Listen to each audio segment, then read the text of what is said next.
सम्पूर्णमा साहित्यिक अभिवादन। म सरस्वती शर्मा छेत्री।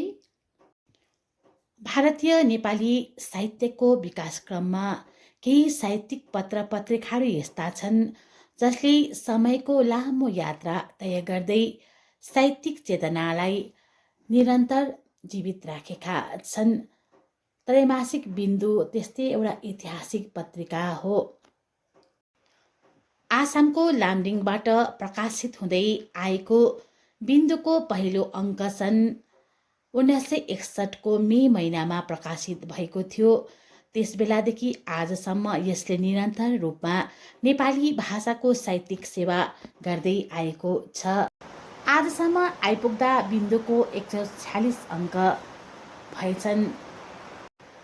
6 दशकभन्दा बढी लामो यात्रा बिन्दुले कविता, कथा, निबन्ध, समालोचना, संस्मरण, अनुवाद लगायत अनेक विधालाई समेट्दै साहित्यिक संसारलाई समृद्ध बनाएको छ।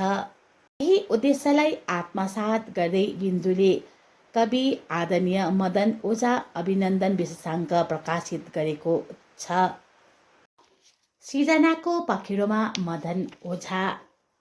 यसका सम्पादक हुनुहुन्छ आसामबाट वरिष्ठ साहित्यकार केबी नेपाली अनि सिलगढीबाट वरिष्ठ साहित्यकार डाक्टर सुकराज दिया। यसको प्रकाशक बिन्दुमाया नेपाली स्मृति प्रकाशन नामडिङ आसाम हुनुहुन्छ भने यसको लेआउट एवं आवरण सज्जा आदरणीय प्रदीप रसाइलीले गर्नुभएको हो। यो ग्राफिक प्रिन्ट दुर्गागढी सिलगढीबाट मुद्रण भएको हो। यसमा 135 जना वरिष्ठ व्यक्तित्वहरूको लेख रहेको छ भने जम्मा यो 758 पृष्ठको रहेको छ। बिन्दु केवल एउटा पत्रिका मात्र होइन, यो एउटा साहित्यिक आन्दोलन जस्तै हो जसले भारतीय नेपाली समाजको सांस्कृतिक चेतनालाई सधैँ जागृत राखेको छ। बिन्दु पत्रिकाले विशेष व्यक्तिहरूलाई केन्द्रमा राखेर विशेषाङ्कहरू पनि प्रकाशित गर्ने परम्परा रहेको छ। यस्तो विशेषाङ्कको उद्देश्य के हो? स्रष्टाको जीवन र कृतित्वलाई सम्मान गर्नु, साहित्यिक योगदानलाई अभिलेखित गर्नु र नयाँ पुस्तालाई प्रेरणा दिनु, साथै साहित्यिक अध्ययनका लागि सामग्री उपलब्ध गराउनु, समाजका यस्ता प्रतिभालाई सम्मान गर्न र उनीहरूको योगदानलाई सार्वजनिक गर्न बिन्दुले विशेषाङ्क प्रकाशित गरेको हो। साथै यसले भविष्यका साहित्यप्रेमी र शोधार्थीहरूलाई पनि सामग्री उपलब्ध गराउने उद्देश्य राखेको छ। 16 डिसेम्बर 1946 उहाँको जन्म माता स्वर्गीय बुद्धिमाया ओझा र पिता स्वर्गीय शालिग्राम ओझाको पावनकोटबाट भएको हो। उहाँको पत्नीको नाम श्रीमती मधु ओझा हो। उहाँले बिए बिटी गर्नुभएको हो र उहाँ मगरजुङ ओरेन्ज भिल्ला प्राथमिक पाठशालाका प्रधान अध्यापक हुनुहुन्थ्यो र अहिले अवकाश प्राप्त गरिसक्नु भएको छ। उहाँको जन्म नागरी चियाबारी अन्तर्गत पर्ने मगरजुङ चियाबारीमा भएको हो। चियाबारीको वातावरण, श्रमिकहरूको जीवन, पहाडी समाजको सङ्घर्ष, यी सबै अनुभवहरूले उहाँको संवेदनशील मनलाई गहिरो रूपमा प्रभावित गरेको थियो। शिक्षक हुनु भनेको केवल पढाउने काम मात्र होइन, त्यो समाज निर्माणको एउटा जिम्मेवारी पनि हो। उहाँले यो जिम्मेवारीलाई अत्यन्त इमान्दारीका साथ निर्वाह गर्नुभयो। उहाँको साहित्यिक यात्रा मुख्यतः 1970 को दशकदेखि सक्रिय रूपमा सुरु भएको मानिन्छ। त्यस समय नेपाली साहित्यमा नयाँ चेतना जन्मिएको थियो। समाजका अनेक समस्याहरू साहित्यमा अभिव्यक्त हुन थालेका थिए। यी परिवेशमा आदरणीय मदन ओझाज्यूले कविता लेख्न सुरु गर्नुभयो। उहाँको कविता सङ्ग्रह आँसुपछिका आँखीहरूले हेर्दै नेपाली साहित्यमा एउटा महत्त्वपूर्ण कृति मानिन्छ। यस कृतिमा जीवनका गहिरा पीडा, समाजका असमानता र मानवीय संवेदनाहरू अत्यन्त मानविक रूपमा अभिव्यक्त भएका छन्। उहाँका कवितामा निम्न विषयहरू प्रमुख रूपमा देखिन्छ: श्रमिक जीवनको दुःख पीडा, समाजमा व्याप्त अन्याय, शोषण र दमन विरुद्धको प्रतिरोध, प्रकृतिप्रतिको प्रेम, मानवीय संवेदना। उहाँका कविताहरू पढ्दा यस्तो अनुभूति हुन्छ कि उहाँ समाजका पीडित वर्गको आवाज बोलिरहनु भएको छ। मदन ओझाज्यूको कवितामा एउटा विशिष्ट शैली पाइन्छ। उहाँले धेरैजसो कविताहरू लामो शीर्षक प्रयोग गरेर लेख्नु भएको छ। उहाँको भाषा सरल छ तर गहिरो छ। उहाँका शब्दहरूमा भावनात्मक शक्ति हुन्छ। उहाँका कविताहरूमा प्रकृतिका बिम्बहरू र जीवनका यथार्थहरू सँगसँगै देखिन्छन्। उहाँ कवि मात्र होइनन्, उहाँ एक गीतकार पनि हुन्। विशेषतः 1970-80 को दशकमा उहाँका गीतहरू निकै लोकप्रिय भएका थिए। नेपाली सङ्गीतका स्थापित गायक गायिकाहरूले उहाँका गीतहरू गाएका छन्। उहाँका गीतहरूमा प्रेम, जीवन, पीडा र आशाका भावहरू अत्यन्त सुन्दर रूपमा अभिव्यक्त भएका छन्। यसरी उहाँले साहित्य अनि सङ्गीत दुवै क्षेत्रमा आफ्नो प्रतिभा देखाइरहनु भएको छ। आदरणीय मदन ओझा सरको जीवनको अर्को महत्त्वपूर्ण अध्याय भनेको अर्किड फुलखेती पनि हो। उहाँले जीवनको लामो समय अर्किड फुलखेतीमा बिताउनुभयो। प्रकृतिसँगको त्यो सम्बन्ध उहाँको व्यक्तित्वको एउटा सुन्दर पक्ष हो। तर समयसँगै रोगका कारण उहाँको फुलखेतीमा ठुलो क्षति पुग्न गयो। त्यसपछि उहाँ पुनः साहित्यिक सृजनातर्फ अझ सक्रिय बन्नुभयो। उहाँ धेरै सङ्घ संस्थासित संलग्नता हुनुहुन्छ भने धेरै पत्र पत्रिकाको सम्पादन पनि गरिसक्नु भएको छ र धेरै सङ्गीतका क्षेत्रमा गायक गायिका सङ्गीतकारहरूसँग पनि काम गरिसक्नु भएको छ। साहित्य अनि सङ्गीतको संसारमा विशिष्ट पहिचान बनाउन सफल आदरणीय मदन ओझाज्यूको सृजनाको पखेरमा मदन ओझा अभिनन्दन ग्रन्थको अनुक्रमलाई हेर्दा स्पष्ट हुन्छ कि यो केवल एउटा सामान्य पुस्तक होइन। यो मदन ओझाको व्यक्तित्व, कृतित्व, साहित्यिक दर्शन र साहित्यिक योगदानलाई विभिन्न दृष्टिकोणबाट विश्लेषण गर्ने व्यापक साहित्यिक अभियान हो। यसमा 100 भन्दा बढी लेखक, समालोचक, कवि, गीतकार र साहित्य प्रेमीहरूको लेख समावेश गरेको छ।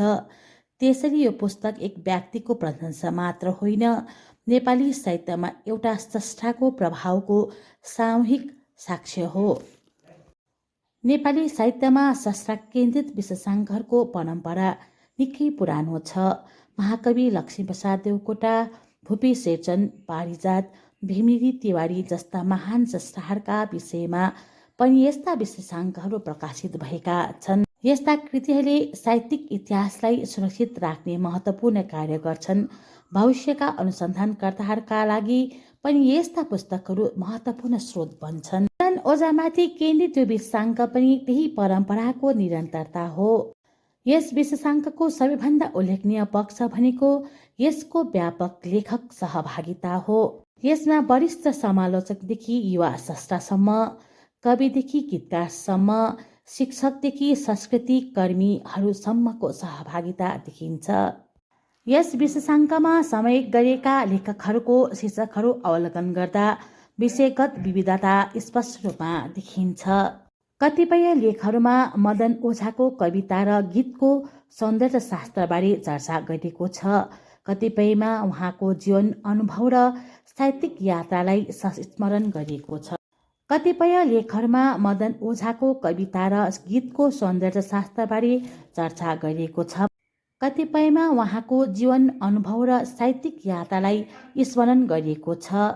कतिपय लेखहरू समालोचनात्मक प्रकृतिका छन्, जसले उहाँको काव्यधारालाई साहित्यिक दृष्टिकोणबाट विश्लेषण गरेका छन्। कसैले उहाँको कवितामा व्यक्त भएको संवेदनशीलताको चर्चा गरेका छन्। कसैले गीतकारका रूपमा उहाँको योगदानको विश्लेषण गरेका छन्। कसैले उहाँको साहित्यिक दर्शन र जीवन दृष्टिकोणलाई केन्द्रमा राखेर लेख लेखेका छन्। यसरी विविध विषयवस्तुहरूले यो कृति एकपक्षीय नभई बहुआयामिक बनेको छ। यस विशेषाङ्कमा समालोचनात्मक लेखहरूको पनि महत्त्वपूर्ण स्थान रहेको छ। कतिपय लेखकहरूले मदन ओझाको कविता, गीत र साहित्यिक शैलीलाई साहित्यिक सिद्धान्तको आधारमा विश्लेषण गरेका छन्। काव्य भाषा, बिम्ब, भाव संरचना, विषयवस्तु र साहित्यिक प्रकृतिबारे चर्चा गरिएको छ। उहाँको भाषा शैली, बिम्ब प्रयोग, भाव संरचना र काव्यात्मक प्रकृतिबारे विस्तृत चर्चा गरिएको छ। यस पुस्तकका केही लेखहरू संस्मरण प्रकृतिका पनि छन्। यी लेखहरूमा लेखकहरूले मदन ओझासँगको व्यक्तिगत सम्बन्ध, भेटघाट, साहित्यिक कार्यक्रमहरू तथा उहाँसँग बितेका स्मरणीय क्षणहरूलाई सजीव रूपमा प्रस्तुत गरेका छन्। यस्ता संस्मरणहरूले पाठकलाई केवल साहित्यकारको कृतिसँग मात्र होइन, उहाँको मानवीय पक्षसँग पनि परिचित गराउँछ। संस्मरणात्मक लेखहरूमा प्राय एउटा संस्थाको सरलता, सहयोगी स्वभाव, साहित्यप्रतिको समर्पण र समाजप्रतिको संवेदनशीलता उजागर हुन्छ। मदन ओझाका सम्बन्धमा पनि यस्ता गुणहरूको चर्चा धेरै लेखकहरूले गरेका छन्। केही लेखहरूमा मदन ओझालाई नेपाली गीत सङ्गीतका स्रष्टाका रूपमा हेरेको छ। उहाँका गीतहरूको भाव, लय, शब्द सौन्दर्य र नेपाली सङ्गीतमा परेको प्रभावबारे विश्लेषण गरिएको छ। धेरै लेखकहरूले मदन ओझाको जीवन, व्यक्तित्व, स्वभाव र साहित्यिक यात्रालाई केन्द्रमा राखेर लेखेका छन्। यसमा उहाँको जीवन सङ्घर्ष, सृजनात्मक समर्पण र सामाजिक योगदानबारे चर्चा गरिएको छ। केही लेखकहरूले मदन ओझाज्यूको सृजनालाई भारतीय नेपाली साहित्यको ऐतिहासिक सन्दर्भमा राखेर विश्लेषण गरेका छन्। यसले उहाँको योगदानलाई एउटा व्यापक सांस्कृतिक परिप्रेक्ष्यमा हेर्ने प्रयास गरेको छ। कतिपय लेखहरूमा मदन ओझाज्यूको समाजप्रतिको संवेदनशीलता, मानवीय मूल्य र सामाजिक चेतनालाई केन्द्रमा राखिएको छ। विशेषाङ्कका केही लेखहरू शुभकामना, सम्मानको रूपमा लेखिएको छ। यसले स्रष्टाप्रति साहित्यिक संसारले व्यक्त गरेको आदर र कृतज्ञता झल्काउँछ। यस सङ्ग्रहको अन्तिम भागमा फोटो एल्बम पनि समावेश गरिएको छ। फोटोले कुनै व्यक्तिको जीवनका विभिन्न क्षणहरूलाई दृश्य रूपमा प्रस्तुत गर्छ। साहित्यिक कार्यक्रम, सम्मान समारोह, व्यक्तिगत भेटघाट र विभिन्न गतिविधिका तस्विरहरूले सर्जकको जीवनलाई अझ जीवित बनाउँछ। मदन ओझाको साहित्यिक यात्रा नेपाली भाषाको सेवा र संस्कृतिको संरक्षणसँग गहिरो रूपमा जोडिएको छ। उहाँका कविता र गीतहरूले नेपाली समाजका भावना, पीडा, प्रेम र आशालाई अभिव्यक्त गरेको छ। यही कारणले उहाँका सृजनाहरू समय बित्दा जाँदा पनि सान्दर्भिक रहन्छ। यस कृतिलाई पढ्दा एउटा कुरा स्पष्ट हुन्छ, यो केवल सम्पादक वा प्रकाशकको प्रयास मात्र होइन, साहित्य प्रेमीहरूको सामूहिक चेतनाको अभिव्यक्ति हो। साहित्यिक संसारमा कुनै स्रष्टाले यस्तो स्थान पाउनु भनेको उहाँको कृतित्वको गहिराई र प्रभावको प्रमाण हो। मदन ओझाज्यूको जीवन र कृतित्वलाई समेटेर हेर्दा उहाँ केवल एक साहित्यकार वा गीतकार मात्र नभई समयका सचेत साक्षी र समाजका संवेदनशील व्याख्याता हुनुहुन्छ भन्ने स्पष्ट देखिन्छ। उहाँको सृजनात्मक यात्रा कुनै एक विधामा सीमित छैन, बरु कविता, गीत, गजल, कथा आदिका माध्यमबाट उहाँले मानव जीवनका विविध आयामलाई शब्दमा उतार्दै आउनुभएको छ। उहाँका रचनाहरूमा देखिने सरलता वास्तवमा गहिरो अनुभूतिको परिणाम हो। यी शब्दहरू सहज लागे पनि त्यसको भित्री तहमा पीडा, सङ्घर्ष, प्रेम, आशा र यथार्थको गहन सम्मिश्रण पाइन्छ। उहाँले लेख्नुभएको प्रत्येक पङ्क्तिमा जीवनको कुनै न कुनै सत्य लुकेको हुन्छ, जुन पाठकले आफ्नो अनुभूतिसँग जोडेर महसुस गर्न सक्छ। मदन ओझाज्यूको सृजनामा समाजप्रतिको गहिरो चिन्ता र उत्तरदायित्व स्पष्ट झल्किन्छ। अन्याय, विभेद, असमानता जस्ता विषयहरूलाई निडर रूपमा उठाउँदै समाजलाई सोच्न र बदलिन प्रेरित गर्नुभएको छ। साथै उहाँका गीतहरूमा पाइने मधुरता र भावनात्मक स्पर्शले श्रोताको मनलाई छोएर लामो समयसम्म प्रभाव पार्ने क्षमता राख्दछ। सृजनाको मार्ग कहिल्यै सहज हुँदैन, तर मदन ओझाज्यूले निरन्तर साधना, मेहनत र आत्मविश्वासको साथ आफ्नो यात्रा अघि बढाउनु भएको छ। कारणले गर्दा आज उहाँ साहित्य र सङ्गीत दुवै क्षेत्रका एक सम्मानित र प्रेरणादायी व्यक्तित्वका रूपमा स्थापित हुनुहुन्छ। उहाँको योगदान केवल कृतिहरूमा सीमित छैन, उहाँले नयाँ पुस्ताका स्रष्टाहरूलाई मार्गदर्शन गर्ने, प्रोत्साहन दिने र साहित्यिक वातावरणलाई जीवन्त बनाइ राख्ने कार्य पनि गर्दै आउनुभएको छ। यस दृष्टिले उहाँ एक व्यक्ति मात्र होइन, एउटा संस्था जस्तै हुनुहुन्छ। यस अभिनन्दन ग्रन्थ मार्फत उहाँप्रति व्यक्त गरिएको सम्मान केवल औपचारिकता होइन, त्यो उहाँको निरन्तर समर्पण, सृजनात्मकता र मानवीयताको कदर हो। भारतीय नेपाली साहित्यको विशाल आकाशमा झन्डै 6 दशकदेखि निरन्तर उज्यालो छर्दै आउनुभएका राङभाङ उपत्यकाका वरिष्ठ कवि मदन ओझाज्यू आज धरोहर कविको गरिमामय उपाधिले सम्मानित हुने योग्य संस्थाको रूपमा स्थापित भइसक्नु भएको छ। उहाँको दृढ साधना, निष्ठा र साहित्यप्रतिको अविरल समर्पणले उहाँलाई केवल एक कवि मात्र नभई एउटा जीवित सम्पदा बनाएको छ। 60को दशकदेखि नै साहित्यमा कलम चलाउन थाल्नुभएका मदन ओझाज्यूले आयामिक लेखनको प्रारम्भिक चरणभन्दा अघि आफ्नो सृजनात्मक उपस्थिति जनाइसक्नु भएको थियो। नेपाली काव्य जगतमा आयामेली कविहरू ईश्वर बल्लभ र बैरागी काइँला जस्ता सशक्त हस्ताक्षरहरू सक्रिय रहेका बेला पनि उहाँले आफ्ना कविता मार्फत छुट्टै पहिचान निर्माण गर्नुभएको थियो। यसले उहाँको अग्रगामी सोच, सृजनात्मक क्षमता र साहित्यिक चेतनाको गहिराईलाई स्पष्ट पार्दछ। आदरणीय मदन ओझाज्यू आज 83 वर्षको उचाइमा पुग्नु भएको छ, तर उहाँको ऊर्जा, उत्साह र सृजनात्मकता अझै पनि युवा अवस्थाको जस्तै ताजगीले भरिएको छ। केवल सङ्ख्या मात्र हो भन्ने कुराको जिउँदो उदाहरण उहाँ स्वयं हुनुहुन्छ। यति लामो जीवनयात्रामा उहाँले भोग्नुभएको अनुभव, सिक्नुभएको ज्ञान र सृजनामा पोख्नुभएको भावना, यी सबैले उहाँलाई एउटा विशाल वृक्ष झैँ बनाएको छ, जसको छायामा धेरै पुस्ताले शीतलता र प्रेरणा पाएका छन्। उहाँका शब्दहरू आज पनि उत्तिकै ताजा छन्, उहाँका विचारहरू अझै पनि समय सान्दर्भिक छन् र उहाँको सृजनात्मक दृष्टि अझै पनि उज्यालो छ। 80 वर्षको यस यात्रामा पनि उहाँको कलम रोकेको छैन, बरु अझै गहिरो, अझै परिपक्व, अझै जीवन्त बनेको छ।